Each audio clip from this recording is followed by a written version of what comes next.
رغم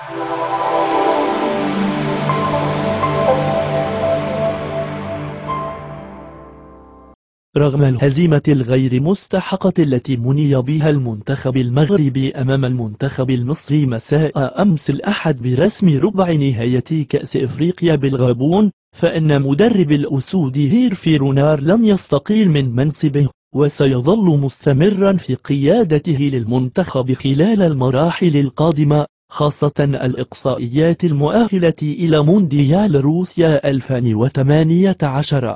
وبسبب تأهله لدور الربع بعد احتلاله للمركز الثاني في المجموعة الثالثة وهو الهدف الذي كان مسطرا في عقده مع علقجع، فإن الجامعة عمليا سترفع قيمة راتب رونار الشهري من 60 مليون إلى 80 مليون سنتيم حسب ما تم الاتفاق عليه خلال توقيع العقد الذي سيمتد إلى 2 سنين إضافيتين، حيث كان يلزم رونار أن يؤهل المنتخب للدور الثاني من المنافسات الإفريقية، وهو ما حققه بالفعل.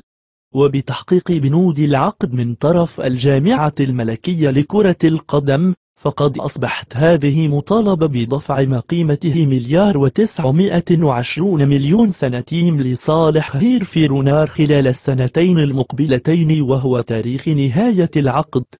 لكي تتوصل بالجديد لا تنسى الإعجاب والاشتراك في القناة.